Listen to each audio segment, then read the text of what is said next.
My name is Jay Sugarman, and I want to welcome you to Museum Open House. This ongoing series features and highlights many of the outstanding museums and other cultural institutions. The main purpose of most programs is to inform viewers about current and upcoming exhibits, various programs, resources, and other opportunities that are available for the general public. Today, via Zoom, we're fortunate to have as our guest Devon Zimmerman from the Ogunquit Museum of American Art. Devon serves as the curator of modern and contemporary art, and he's here today to inform us about New York-based artist Nicole Wittenberg's exhibition entitled A Sailboat in the Moonlight. This is Ms. Wittenberg's first solo exhibition, and it will be on view at the Ogunquit Museum of American Art until July 20th. Let's start by meeting Devon and then hearing all about Nicole Wittenberg and the outstanding selection of her artwork that's on display. Welcome, Devon. So delighted you're able to be here today. Likewise, Jay. It's always a pleasure to join you. Before we enjoy some of the incredible artwork we're soon going to see, I think it would be of interest and helpful if you'd please start by sharing just a little bit about Ms. Wittenberg's background, artistic style, and what drew you to have her featured in this solo exhibition. Yeah, I'm overjoyed to have Nicole's work on view with us this year. Nicole is originally from San Francisco, where she was born.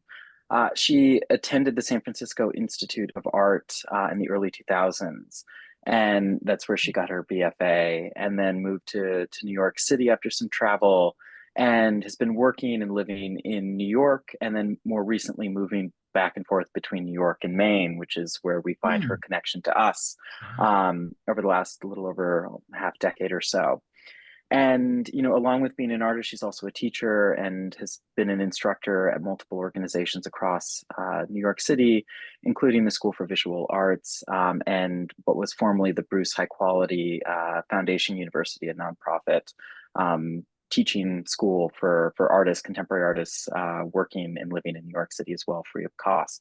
So Nicole spans the gamut, and she brings that kind of attention and detail and knowledge of art history and painterly technique to her incredible body of work that we're thrilled to have on view at the museum right now.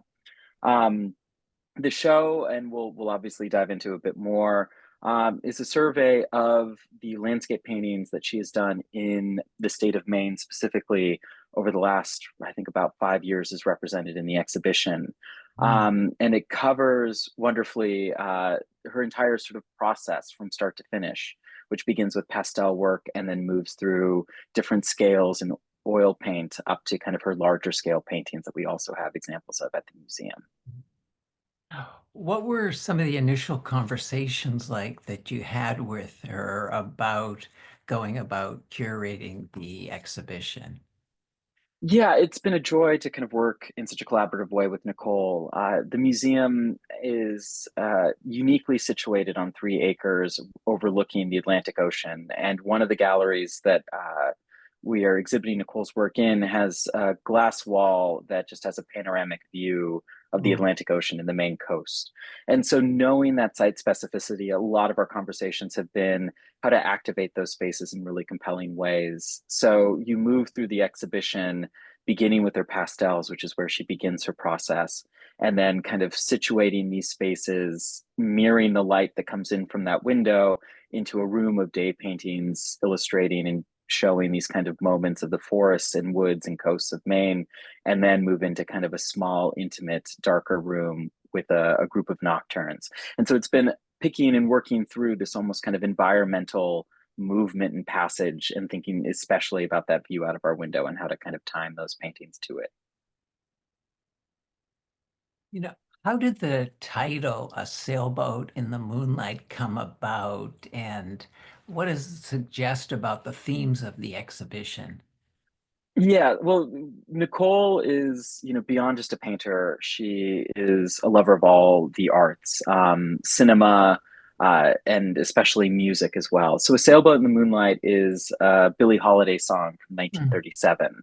And you can kind of understand as you walk into the show, there is this musicality, and this kind of jazz-like syncopation in the way that both Nicole applies paint and moves paint across the surface of a canvas, but also just the scenes and the constructions of her compositions.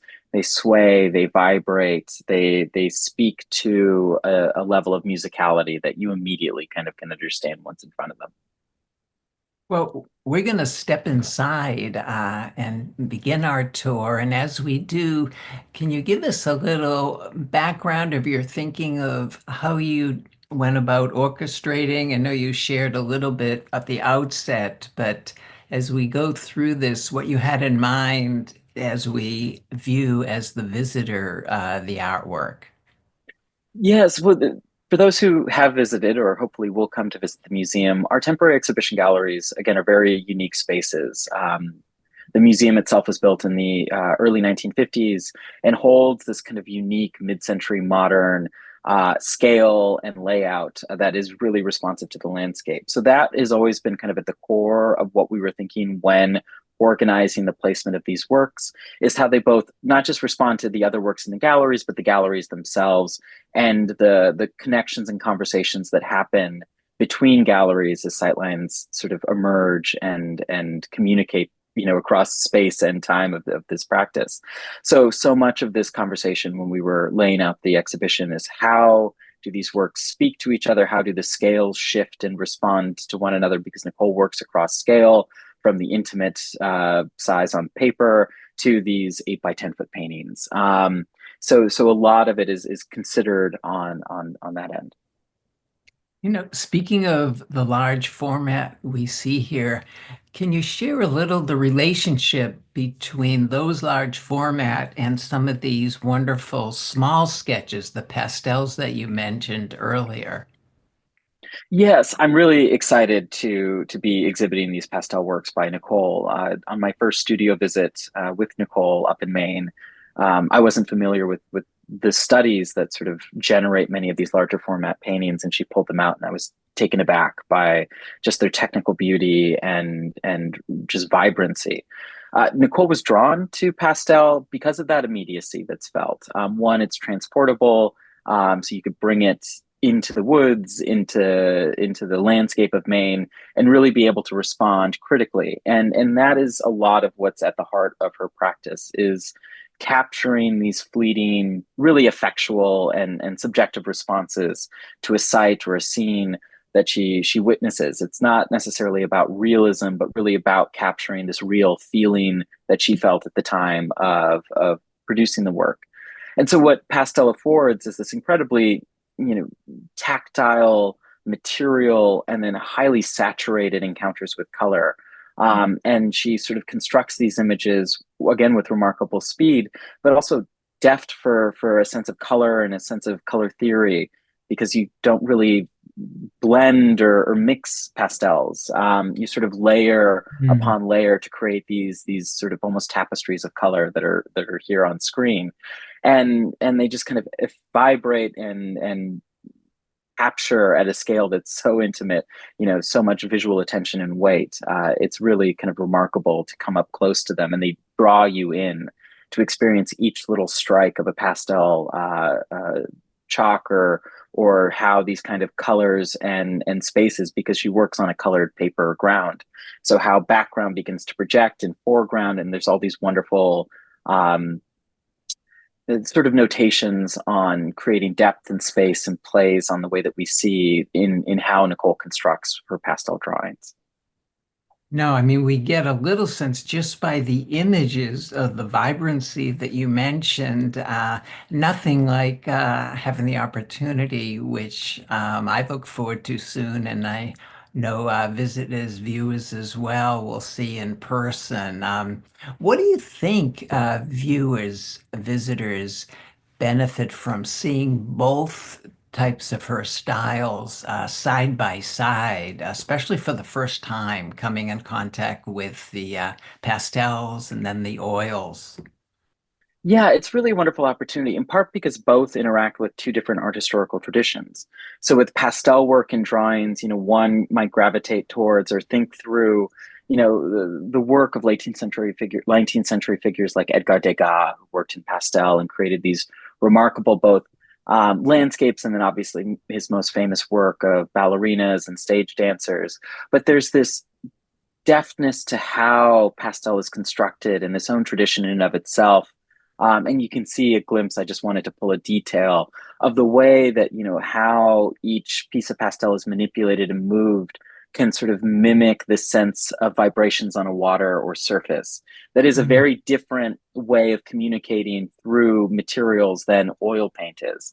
So it's really a remarkable opportunity for visitors to see, what are these initial impressions? How is this act of drawing then iteratively scaled up to the work in the studio? Because she brings these en plein air drawings back to the studio and then returns to them at a later point in time to then construct and create and scale up these images on canvas. So there is this temporal gap between when these drawings are made and capturing these first impressions and then their movement into kind of larger scale oil painting. How do you, as curator, go about designing the exhibition to get at this immersive quality of her work? It's a joy and a wonderful challenge. One that's made slightly easier just by the brilliance of Nicole's practice. But a lot of it was, particularly with these works on paper and the pastel drawings, is thinking through just to give a full scope and range. Because of the scale of her paintings, we were only able to have a certain number of them, but we could really give a sense of just the breadth of environments of light that Nicole is engaging with in the works on paper, and then extract from that, as we do with the pastel drawing the crown, and then its larger painting iteration for Gaia, that we have those dialogues that can emerge. And this process of scaling up is really just a fascinating discussion to hear Hmm. Nicole talk about how she came to do this scaling and the color theory involved. Because when she began working with pastel, one of the beauties of the material is its just vibrancy and hypersaturation, something that's not inherent specifically to oil painting itself. Oil paint itself is translucent. It lets light pass through, where the opacity of pastel kind of really allows each granular to flicker light and creates this kind of dense experience. So that, again, she drew sort of on her art historical practice and knowledge as she was beginning these series of larger paintings drawn from the pastels, starting with kind of white grounds, but realizing those didn't amplify this type of light and color that she was interested in capturing. And so she turned towards these remarkably idiosyncratic, bright, almost neon reds, oranges, greens, and pinks to become the base coat of her paintings. And that allows these thin, veiled, translucent colors to really kind of emerge and amplify their sort of chromatic radiance when you're in front of them. So they're just so viscerally saturated, and you feel this color kind of emanating off of them. And then it's this process of manipulating that degree and intensity to capture the type of light or the moment of day or the movement of wind across it. And that's one of the joys, again, about oil painting. You'll see when in front of one of Nicole's paintings is how very quickly and confidently in a single stroke, like in the painting on the right, she'll convey just the bristling movement of some pine trees in a windstorm, moving and shaking and balancing into this kind of beautiful, almost rhythmic motion, but still reads as that movement of wind that we might catch at a glance. No, I mean, just the way you've constructed the slide here, it's so captivating to see the two mediums and how she's gone about transforming the pastel into the oil. Are there parts of the exhibit that you might hope visitors linger or reflect on a little longer than others? Yes, I mean the you when you descend down into the main gallery where you have this beautiful view of the ocean in front of you, and you're confronted by these incredibly large scale paintings. Yes, here, there is this opportunity to kind of sit and look through and just glance out the window, sit with the work, have this process of your own almost sense of looking, being in plein air, and then kind of thinking through this process of translation. Again, as I noted at the outset, Nicole doesn't set out to realistically depict what she sees. It's all about intensity. And I think there's this opportunity to sit with the intensity of this light and view that greets you, and then, ponder that same level of intensity that's being communicated in paint through some of these works on view. It gives that opportunity to sort of almost experience this act in the flesh as well. Now, what new insights about Nicole and her work do you hope this exhibition might give critics, just the general public? Yeah, I think that there's a wonderful opportunity to watch the evolution of her practice over the last 5 years, which is a really wonderful opportunity, and just see how this has evolved and emerged. So Woods Walker 2, for example, is from 2021. And there's this incredible way that in this work, she kind of builds a large scale image, layering color. There is almost this post impressionist approach to kind of painting, where everything is kind of built up and imbricate, and parts are let to dissolve and become more and less legible as you sort of move through it.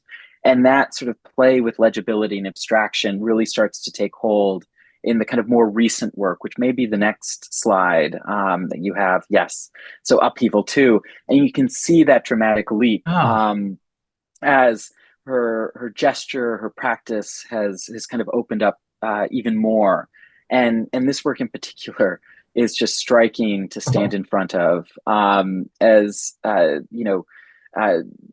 these passages of water just kind of dissolve in front of you. And at this stage too, as Nicole stages further and further, works in larger and larger scales, she changes her instruments of application as well, moving from brush to broom in this case. So she can get a distance from the work, see it, and you see this kind of quick speed and movement of larger scale kind of brush strokes, in this case broom strokes, I suppose, exist in the work.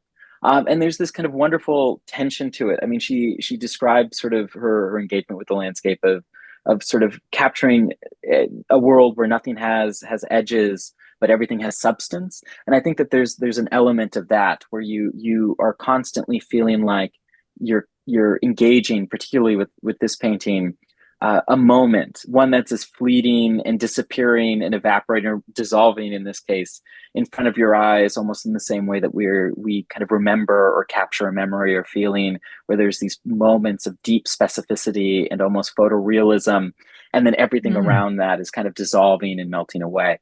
And so that really kind of openness that invites our own participation and projection of how we read the work, but then anchors it in this kind of landscape composition as well.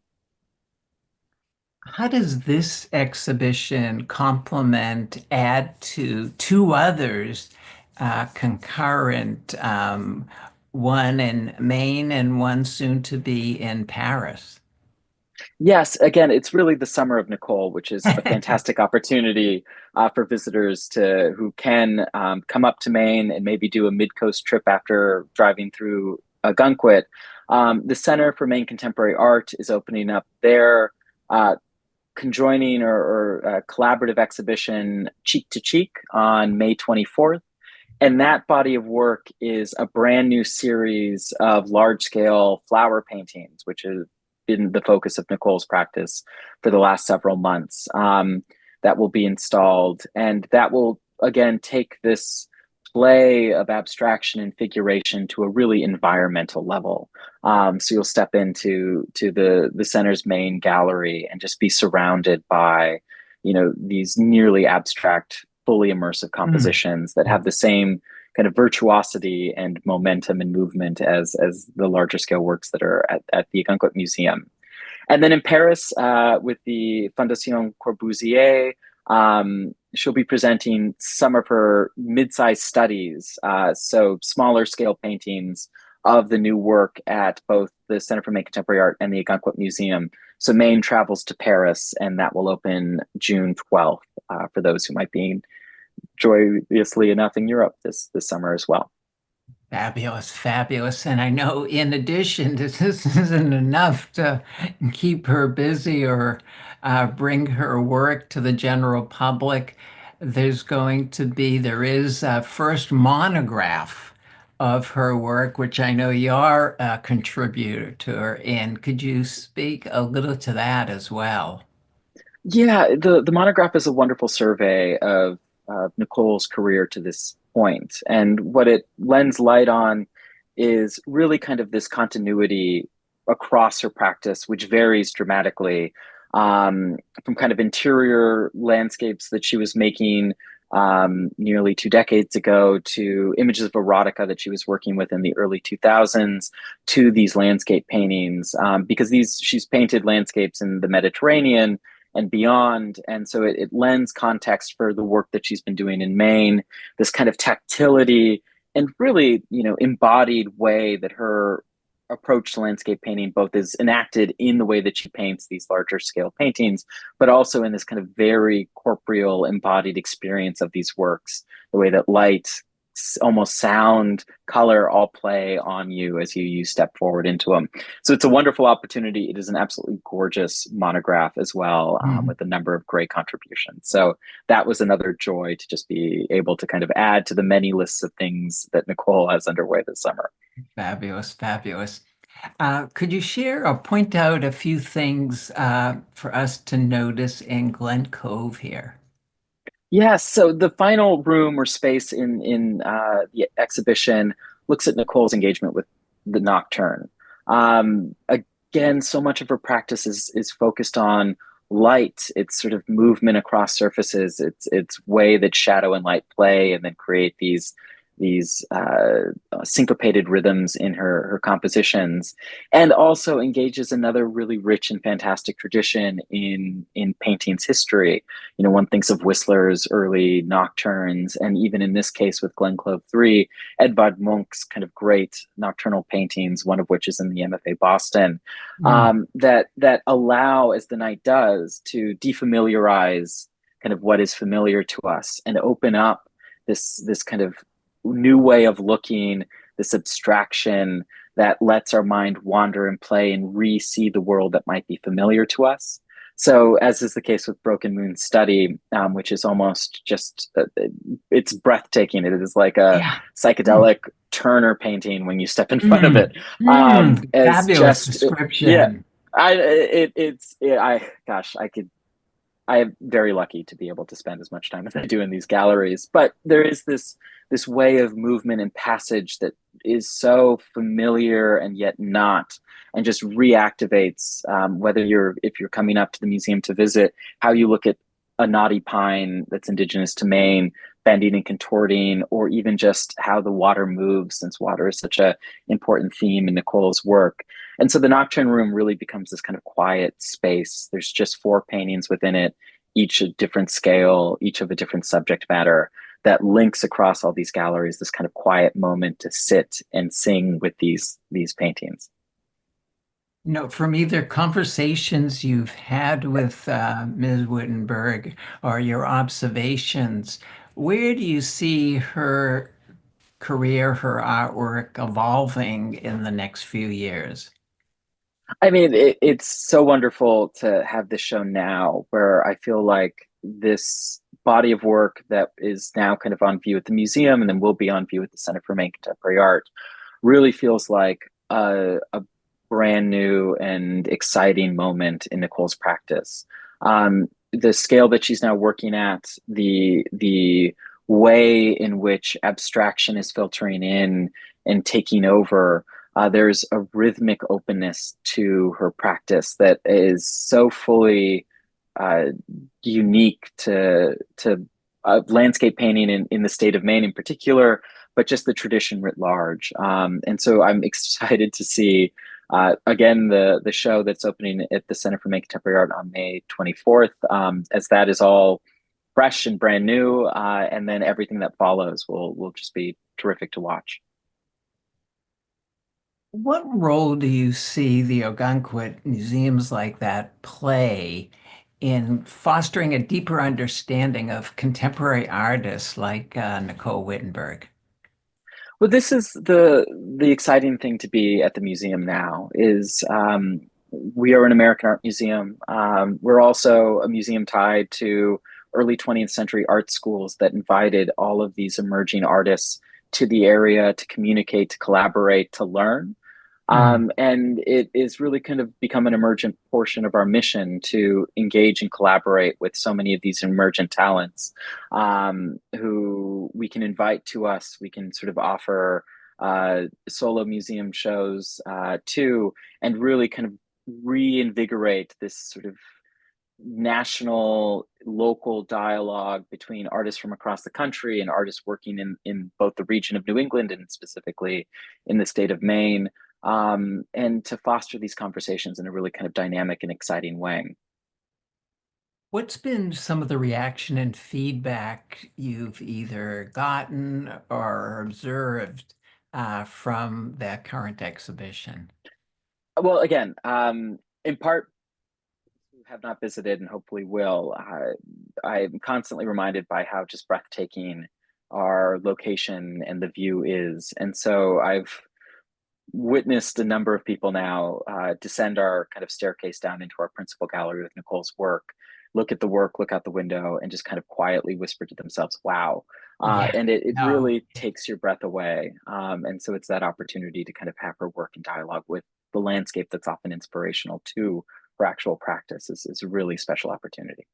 Oh, no, I mean, I always look forward to that part of the museum. It is unlike anything else to experience, and Gunkwit is just such a gorgeous area as well. So the combination with the museum and the way it's been designed, so appealing for sure. In closing, Devon, could you share any other current or upcoming plans at the museum, please?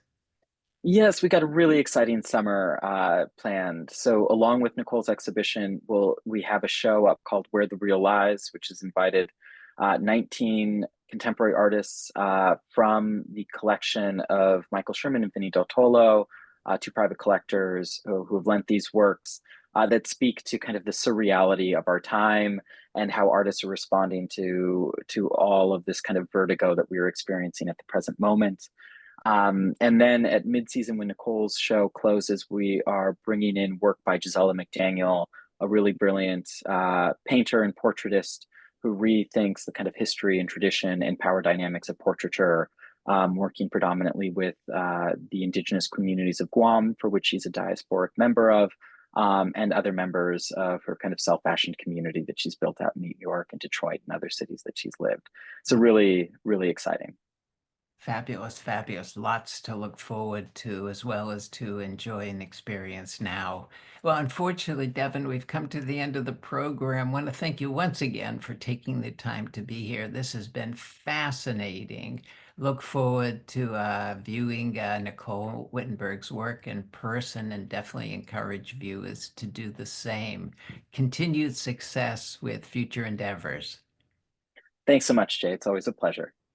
Also want to thank those of you watching for joining us and hope you'll be able to tune in next time.